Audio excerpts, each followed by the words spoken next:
Hi friends, ఎలా ఉన్నారు friends? Global warming present ఈ భూమిని భయపెడుతున్న మోస్ట్ ఇంపార్టెంట్ వార్నింగ్ అట్మాస్ఫియర్. ఇప్పటి వరకు బాగానే ఉన్న, ఇకపై మన నెక్స్ట్ తరాల వాళ్ళకి ఇది ఒక సవాల్ అని చెప్పుకోవచ్చు. అలాంటి ఈ గ్లోబల్ వార్మింగ్ వల్ల ఏకంగా ఒక దేశమే వానిష్ అయిపోతుందంటే మీరు నమ్ముతారా? అలాగే ఆ కంట్రీ ఫస్ట్ జరుపుకున్న న్యూ ఇయర్ ప్రెసెంట్ జరుగుతున్న 2025 అని చెప్తే ఈసారి ఖచ్చితంగా నమ్మరు. నిజమేనండి, కిరిబాటి అనే ఒక కంట్రీ జరుపుకున్న న్యూ ఇయర్ 2025 మాత్రమే. అదే దేశం త్వరలో అంతమవుతుంది. అసలు ఈ కిరిబాటి ఎక్కడ ఉంది, అందులో ఏమేమి స్పెషల్ ప్లేసెస్ ఉన్నాయో ఇప్పుడు మనం తెలుసుకుందాం. ఇక్కడ ఒక ఆశ్చర్యకరమైన విషయం ఏమిటంటే, ఈ కంట్రీలో ఉన్న గవర్నమెంట్ ఇక్కడ ఉన్న లేబర్ కి కేవలం 6 అవర్స్ మాత్రమే పని చేయమని ఆర్డర్స్ పాస్ చేసింది. నిజంగా ఇది వినగానే మీరు సర్ప్రైజ్ అయ్యారు కదా. ఈ కంట్రీలో కూడా ఇలాంటి ఆప్షన్ ఉండదేమో. నిజం చెప్పుకోవాలంటే అసలు ఇలాంటి కంట్రీ ఉందని కూడా చాలా మందికి తెలియదు. కానీ ఈ కంట్రీలో ఉన్న స్పెషల్ ప్లేసెస్ ఇంకెక్కడా ఉండవు, అంత బాగుంటుంది. మరి అవేంటో మనం కూడా తెలుసుకోవాలంటే ఈ వీడియో చివరి వరకు చూడండి. కాబట్టి ఈ వీడియోలో చాలా ఇన్ఫర్మేషన్ ఉంటుంది. సో ఈ వీడియోని ఎక్కడా స్కిప్ చేయకుండా పూర్తిగా ఎండ్ వరకు చూడండి. అలాగే ఈ వీడియోకి మీ సపోర్ట్ గా జస్ట్ లైక్ చేయండి చాలు. ఇలాంటి మరెన్నో అద్భుతమైన వీడియోలను మీరు మిస్ కాకుండా ఉండాలి అంటే మన ఛానల్ కి ఇప్పుడే సబ్స్క్రైబ్ చేసుకొని పక్కనే ఉన్నటువంటి బెల్ ఐకాన్ క్లిక్ చేసి యాక్టివేట్ చేసుకోండి. ఇంకా లేట్ చేయకుండా వీడియోలకైతే వెళ్ళిపోదాం. Let's get in to start our video. Friends, ఈ కిరిబాటి అనే కంట్రీ పసిఫిక్ మహాసముద్రం మిడిల్ లో 32 ఐలాండ్స్ ని కలిగి ఉంది. ఈ కంట్రీ క్యాపిటల్ టవారా. కేవలం 811.22 కిలోమీటర్స్ మాత్రమే ఉన్న ఈ దేశంలో కేవలం 20,000 మంది జనాభా మాత్రమే ఉన్నారు. సముద్రానికి చాలా దూరంలో ఉన్న ఈ చిన్న కంట్రీలో చాలా తక్కువ మంది మాత్రమే ఉంటారు. 19వ సెంచరీలో యూరోపియన్ నుండి కొందరు ఇక్కడికి వచ్చారు. ఆ తర్వాత బ్రిటిషర్స్ అక్కడికి వెళ్లి పరిపాలించడం మొదలుపెట్టారు. ఆ తర్వాత నుండి ఆ కంట్రీతో మిగిలిన కంట్రీస్ కి రాకపోకలు స్టార్ట్ అయ్యాయి. యాక్చువల్ గా ఈ కిరిబాటి అనే కంట్రీ ఒక రింగ్ షేప్ లో ఉండి చూడడానికి చాలా బాగుంటుంది. అలాగే అక్కడ ఉన్న సముద్రంలో చాలా క్లియర్ వాటర్ ఉంటాయి. అడ్వెంచర్ చేయాలి అనుకున్న వాళ్ళు మాత్రమే ఇక్కడికి వాటర్ డ్రైవింగ్ కోసం మాత్రమే వస్తూ ఉంటారు. రింగ్ షేప్ లో ఉన్న వాటర్ ఆల్మోస్ట్ 388 కిలోమీటర్స్ వరకు ఉంటుంది. నిజం చెప్పాలంటే ఎవరో కరెక్ట్ గా గిరిగీసి చెక్కినట్లుగా ఉంటుంది. ముఖ్యంగా ఇక్కడికి వచ్చే వాళ్ళు అక్కడ ఉన్న నేచర్ అలాగే ఆ వాటర్ చూసి ప్రశాంతంగా ఎంజాయ్ చేయడానికి మాత్రమే వస్తూ ఉంటారు. అక్కడ ఉన్న ప్రజలందరూ ఆస్ట్రోనేషియన్ ఇంగ్లీష్ లాంగ్వేజ్ మాత్రమే మాట్లాడతారు. 19వ సెంచరీలో బ్రిటిష్ వాళ్ళు వెళ్ళిన తర్వాత మాత్రమే అక్కడ ఇంగ్లీష్ లాంగ్వేజ్ మాట్లాడడం స్టార్ట్ అయ్యింది.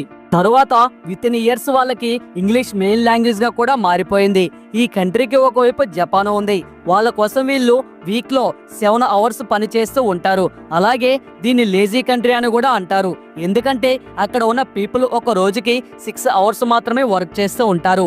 ఈ కిరిబాటి కంట్రీ వరల్డ్ లోనే shortest working country in the nation అని కూడా పిలుస్తూ ఉంటారు. ఎందుకంటే అక్కడ గవర్నమెంట్ అందరికీ ఎక్కువసేపు పని చేయక్కర్లేదని చెప్పింది. ఈ సంవత్సరం మాత్రమే వీళ్ళు న్యూ ఇయర్ జరుపుకున్నారు అనేది ఎందుకో తెలిస్తే మీకు నిజంగా చాలా ఆశ్చర్యంగా అనిపిస్తుంది. ఎందుకంటే మన ఇండియన్ టైం ప్రకారం 2025 న్యూ ఇయర్ ఆఫ్టర్నూన్ 3:31 వచ్చింది. అందుకే వాళ్ళకి ఈ సంవత్సరం మాత్రమే ఎగ్జాక్ట్ డే రోజు న్యూ ఇయర్ చేసుకున్నారు. ఈ కంట్రీ పసిఫిక్ ఓషన్ మిడిల్ లో ఉంటుంది కాబట్టి అక్కడ టైం చాలా ఫాస్ట్ గా గడిచిపోతున్నట్లుగా ఉంటుంది. అందుకనే వాళ్ళకి ఎగ్జాక్ట్ డే రోజు న్యూ ఇయర్ రాదు. బ్రిటన్ రికార్డ్స్ ప్రకారం 1999లో ఈ కంట్రీ 2 ద్వీపాలుగా డివైడ్ అయింది. వాటిలో ఒకటి నార్మల్ గా అనిపించిన, ఇంకొకటి మాత్రం ప్రెసెంట్ డేంజర్ లో ఉంది. ఎందుకంటే అక్కడ ఒక ద్వీపంలో 3000 మిల్లీమీటర్స్ రైన్ ఫాల్ ఒక సంవత్సరానికి పడితే ఇంకొక దాంట్లో మాత్రం 1000 మిల్లీమీటర్స్ మాత్రమే పడుతుంది. దాని కారణంగా ఒక ద్వీపంలో కరువు ఎదుర్కొంటున్నారు.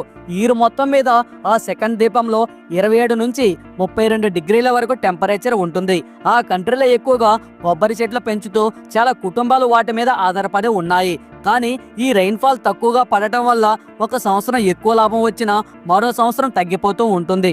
దానివల్ల గవర్నమెంట్ ఎకనామీ మీద కూడా ఈ ప్రభావం చూపిస్తూ ఉంటుంది. సముద్రానికి దగ్గరలో ఉంటుంది కాబట్టి ఫిషెస్ వాళ్ళ ఫస్ట్ ఆహారం అయితే సెకండ్ మాత్రం ఖచ్చితంగా కొబ్బరి అని చెప్పుకోవచ్చు. అక్కడ కొబ్బరి వల్ల రకరకాల స్వీట్స్ అలాగే డ్రింక్స్ తయారు చేస్తూ ఉంటారు. ఆ కంట్రీలో బనానా అలాగే స్వీట్ పొటాటో లాంటి చెట్లు అస్సలు పెరగవు. అక్కడ ఉన్న ప్రజలు ఆల్మోస్ట్ హెన్స్ అండ్ పిగ్స్ ఎక్కువగా తింటూ ఉంటారు. ఇదంతా ఆ కంట్రీకి సంబంధించిన పూర్తి డీటెయిల్స్. అయితే ఇప్పుడు మనం అసలు ఆ కంట్రీ ఎందుకు డేంజర్ లో ఉందో తెలుసుకుందాం. చూడడానికి ఎంతో బాగున్న ప్రెసెంట్ ఆ కంట్రీ ఎదుర్కొంటున్న మెయిన్ డేంజరస్ థింగ్ అయితే గ్లోబల్ వార్మింగ్. సైంటిస్టులు ఆల్రెడీ అక్కడ వాతావరణం ద్వారా అంచనా వేసింది ఏంటంటే 2100వ సంవత్సరానికి ఈ కిరిబాటి ఐలాండ్స్ అనేవి ఖచ్చితంగా వ్యానిష్ అయిపోతాయట. కేవలం ఇది మాత్రమే కాకుండా అక్కడ ఉప్పు నీరు ఎక్కువగా ఉండడం, దానికి తోడు వర్షాలు పడకపోవడంతో ఇది కూడా అక్కడ ఉండే వాళ్ళకి పెద్ద సమస్యగా మారింది. ఆ ఉప్పు నీరు వల్ల వ్యవసాయంగా పండించుకుంటున్న కొబ్బరి చెట్ల మీద కూడా ఆ ప్రభావం చూపించి అక్కడ అవి గ్రో అవ్వడం చాలా తక్కువైపోయింది.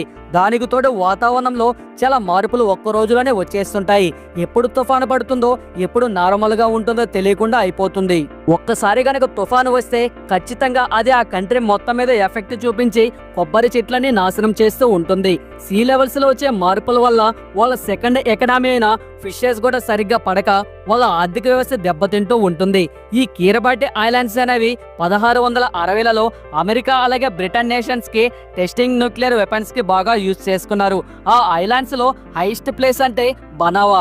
ఇది ఏకంగా 87 మీటర్ల ఐలాండ్ కంటే ఎత్తులో ఉంటుంది. ఈ ఎత్తైన కొండల మీదనే ఎక్కువ అడవి కూడా ఉంటుంది. కానీ 1979లో మైనింగ్ కారణంగా అది మొత్తం తవ్వేశారు. అక్కడ ఉన్న మిగిలిన ఐలాండ్స్ అన్ని జస్ట్ సీ లెవెల్ కంటే 26 ఫీట్స్ మాత్రమే హైట్ లో ఉంటాయి. సీ లెవెల్స్ లో చేంజెస్ వచ్చినప్పుడు అక్కడ ఉన్న ప్రజలందరూ ఇబ్బంది పడుతూ ఉంటారు. కానీ అక్కడ ఉన్న ప్లేసెస్ చాలా చిన్నవైనా కూడా చాలా స్పెషల్ గా ఉంటాయి. ఆ ఏరియాస్ లో ఉన్న బ్యూటీ కారణంగా వాతావరణ మార్పులను ఎక్కువగా లెక్క చేయకుండా ప్రశాంతంగా ఉండడానికి వెళ్తూ ఉంటారు. అక్కడ ఎక్స్ప్లోర్ చేయడానికి చాలా మంచి ప్లేసెస్ ఉన్నాయి. స్కూబీ డ్రైవింగ్ కి వెళ్ళిన వాళ్ళకి సముద్రం అడిగిన రకరకాల కలర్ ఫిష్లు, తాబేళ్లు అలాగే కలర్ఫుల్ స్టోన్స్ కూడా కనిపిస్తూ ఉంటాయి. కరెక్ట్ గా చెప్పాలంటే అదే ఆ కంట్రీకి ఒక బ్యూటీ స్పాట్ లాంటిది. మెయిన్ గా అక్కడ ఉన్న ఆ ఐలాండ్స్ లో క్రిస్మస్ ఐలాండ్ అలాగే అబాయినాంగ్ ఐలాండ్స్ అనేవి చాలా ఫేమస్ గా ఉంటాయి. అక్కడికి ఎక్కువగా ఫిషింగ్ చేసుకోవడానికి చాలా బాగుంటుంది. అక్కడ ఫిషింగ్ చేసిన ఎక్స్పీరియన్స్ అనేది చాలా బాగుంటుందని వెళ్ళిన వాళ్ళు చెప్తూ ఉంటారు. ఎందుకంటే ఇప్పటి వరకు చూడని యూనిక్ ఫిషెస్ అన్ని అక్కడే ఉంటాయి. అది ఐలాండ్ కాబట్టి చుట్టూ ఎక్కువ బీచెస్ తో ఈవినింగ్ టైమ్స్ లో ఎంతో ప్రశాంతంగా అనిపిస్తుంది. దానికి తోడు ఆ బీచెస్ అన్ని ఎప్పటికప్పుడు చాలా క్లీన్ అండ్ నీట్ గా ఉంచుతారు. కొబ్బరి చెట్లు ఎక్కువగా పెరగడం వల్ల ఆ బీచ్ లో స్టే చేసే వాళ్ళకి చాలా బ్యూటిఫుల్ గా అనిపిస్తుంది. ఇక ఈ కిరిబాటిలో ట్రెడిషనల్ డాన్స్, సాంగ్స్ అలాగే అక్కడ యూజ్ చేసే వుడ్ బోర్డ్స్ చూస్తే వాళ్ళని చాలా ఆకట్టుకుంటాయి. ఫోటోగ్రఫీ అంటే ఇంట్రెస్ట్ ఉండే వాళ్ళకి అక్కడ సన్సెట్, దానికి తోడు birds and blue sea photos తీసుకోవడానికి చాలా అనుగుణంగా ఉంటుంది. కానీ గ్లోబల్ వార్మింగ్ కారణంగా అక్కడ వాతావరణంలో వస్తున్న చేంజెస్ కి గవర్నమెంట్ స్ట్రిక్ట్ రూల్స్ పాస్ చేస్తూ ఎప్పుడూ క్లీన్ అండ్ నీట్ గా ఉండేలా చేస్తుంది. దానికి తోడు అక్కడ ఉన్న పీపుల్స్ అందరూ కూడా తన కంట్రీని సేవ్ చేసుకోవడానికి ఎప్పటికప్పుడు తపన పడుతూ ఉంటారు. కానీ ఎప్పటికైనా గ్లోబల్ వార్మింగ్ వల్ల ఆ కంట్రీకి ప్రమాదం అనేది తప్పకుండా ఉంటుంది. సైంటిస్టులు అందరూ అక్కడ సిచ్యుయేషన్ బాగలేదని చెప్తున్నా కూడా అక్కడున్న ప్రజలు మాత్రం అక్కడ నుండి వెళ్ళడానికి ఒప్పుకోక అక్కడే ఉండడానికి ఇష్టపడుతున్నారు. సో ఇది ఫ్రెండ్స్ ఇవాల్టి వీడియో. చూసారు కదా, ఈ వీడియో మీద మీ అభిప్రాయం అనేది ఖచ్చితంగా మాకు కామెంట్ రూపంలో తెలియజేయండి. ఈ వీడియో మీకు నచ్చినట్లయితే లైక్ చేయండి, షేర్ చేయండి, అలాగే కామెంట్ కూడా చేయండి. మన ఛానల్లో ఫస్ట్ టైం చూస్తున్నట్లయితే ఈ ఛానల్కి ఇప్పుడే సబ్స్క్రైబ్ చేసుకొని పక్కనే ఉన్నటువంటి బెల్ ఐకాన్ క్లిక్ చేసి యాక్టివేట్ చేసుకోండి. Thanks for watching. నెక్స్ట్ వీడియోలో మళ్ళీ కలుసుకుందాం. జై హింద్ అండ్ జై భారత్.